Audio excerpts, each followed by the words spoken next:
there, Lorcana lovelies. Today we're going to be talking all about amber, and we're going to talk about what its strengths are, its weaknesses, its unique abilities, how it pairs with other colors. But to begin with, we're going to begin with what is amber, as we're just kind of like throwing words at a wall here.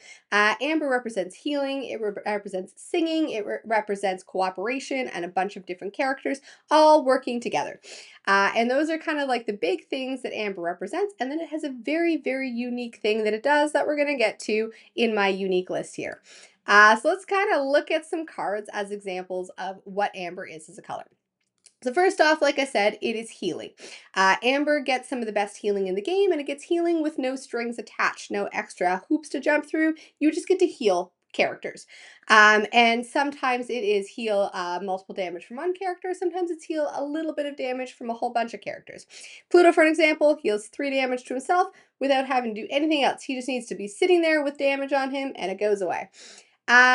Goofy here heals 1 damage from anybody who is damaged, and then he readies them. So Goofy leans into one of the second synergistic feels of amber here, which is having to have a whole bunch of characters out, that cooperative nature.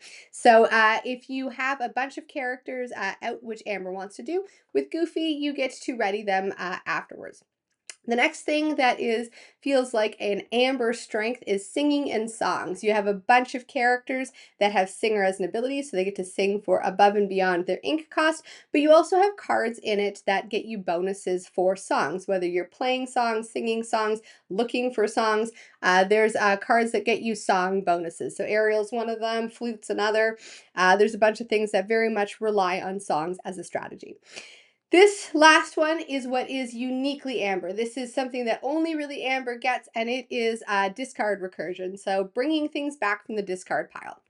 Lilo's a perfect example. She brings herself back from the discard pile, but there's a Hades that brings things back from the discard pile when you play him. There's Perdita that brings things back from the discard pile when you play her, and so bringing things back and putting them into your hand, or potentially with Perdita right into play, is that unique amber thing that it gets. So every ink color needs answers, and by answers I mean like it needs to be able to look at the board state, realize that there's problems, and get rid of those problems. Amber doesn't have great answers.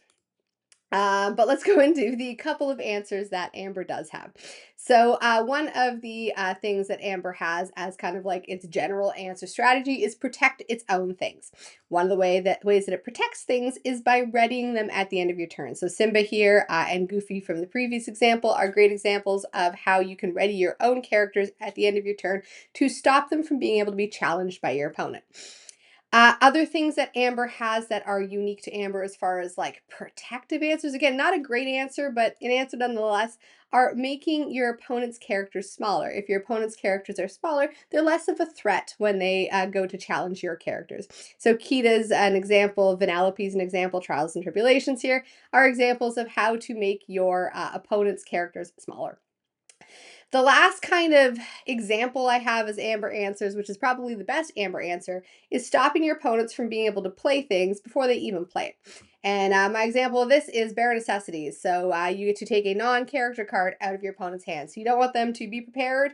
You can play this and get rid of Be Prepared before it even comes out.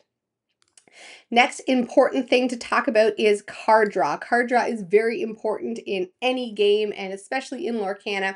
And the card draw in amber does come with strings attached, but it leads into that amber strategy that it wants to do anyways.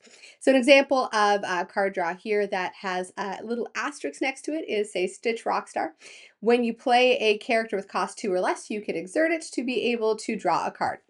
So leaning into the idea of that cooperation nature and having a whole bunch of characters out, Amber in this case wants to have characters out and be able to play characters to be able to draw them off of Stitch. There's another Stitch that draws cards kind of for the opposite order here. If you have characters out when Surfer Stitch comes into play, you get to draw cards off of him. So those are kind of like the two, having lots of characters out or playing lots of characters and drawing them. And the next is the best example, which is a lot of card draw in amber is tied right into healing. So heal characters, draw cards. Rapunzel's a great example of this. There's multiple Rapunzels out there. Each of them kind of heal or draw cards when there's healing involved in some way, shape, or form. The next thing that I would love to talk about here are what I'm calling my analogous abilities. So if you think about a color wheel, analogous colors all touch each other. There is a harmonious feel to them because they all share a root kind of like color or feel to them. So like purple, red, and blue are all analogous. Though I said that out of order. So blue, purple, red are all analogous. They sit right next to each other on the color wheel. They have this harmonious and nice feel to them. And analogous abilities in Lorcana are abilities that are shared between multiple inks, which makes their strategies just kind of like work right off the bat if you're using those ones. Here's some examples. So first example that I have here is healing. So we just talked about it. Rapunzel, fantastic healer, but amber is not the only healing color. Sapphire's got a good amount of healing in it as well. A lot of princesses in Sapphire heal. And if you're going with a healing deck, a amber sapphire deck might be that analogous kind of color strategy that you're working for. It's just going to naturally work together. It's going to be strong right out of the box. And you're going to be able to get some kind of like a good pairings as far as cards and colors go. Next is another amber sapphire one, which is support. So that same feeling of the that cooperative nature, the having multiple characters out. Support means that one character is going to lend its strength to another character. So having that type of feel, and if you're going for a support style deck, obviously these two colors are going to be the strongest ones for it because they have the most amount of options. Little tiny characters is the next one. So fast questers, questers that are very, very delicate, but quest for a whole bunch and are hard to deal with. And the idea is you want to swarm and overwhelm your opponent. This is something that both Amber and Amethyst can do. As example here by Lilo and Maleficent, which are pretty much the exact same card, just in different colors and different artworks, obviously. So these would work really well together if you want to just make like a really fast, really strong aggro deck. These two colors have some of the most aggressive characters in them, or like questing aggressive. Last one that I have that's analogous for Amber is Bodyguard. So Bodyguard is Amber Steel. If you want to make a Bodyguard deck, again, obviously these two colors are going to make the best Bodyguard deck because there's the most amount of options in this. And a lot of the Amber Bodyguards are on the smaller side, so they're going to come out earlier, whereas a lot of the Steel Bodyguards are on the bigger side, so they're going to protect your stuff a little bit better. So if you want to make a protecting, Bodyguard deck, obviously these are the analogous abilities that you want to be utilizing here. Last thing that I'm going to talk about, same thing as before with kind of like color theory here, is complementary colors. So complementary colors on the color wheel don't touch each other. It's like red and green. They're so far apart from each other, they don't seem to work. There's nothing in common with them. However, when you put them next to each other, they can make each other look brighter and more vibrant. And same idea here with my complementary abilities from Lorcana. These two colors with amber don't necessarily have a lot of just kind of like natural stuff that works together, but there is things that you can kind of force to work together in strategies that might seem opposing in nature, but you can make them work together and find something strong. It's just a little bit tougher.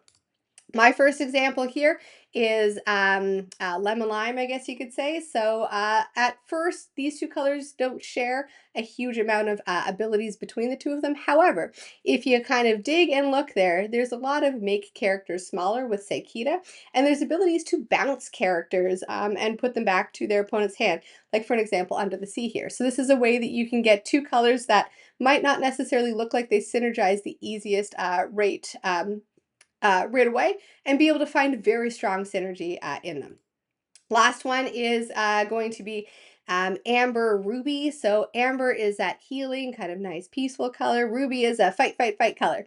And the obvious pairing here becomes you take your fighters from Ruby and you heal them with Amber. And that's kind of that could make you a good deck, and it could make your Ruby characters stick around a little bit longer. So that's kind of my gist with amber. Amber is one of my favorite colors. I really like it. I really like healing, and I really like cooperation. And I really gravitated to amber. So this is kind of my quick analysis of amber. If you are looking to play amber decks, or if you already play amber decks, knowing the color will really help you be able to design those decks and tweak them and pick your secondary color to shore up whatever weaknesses your deck might have or really push forward their strengths.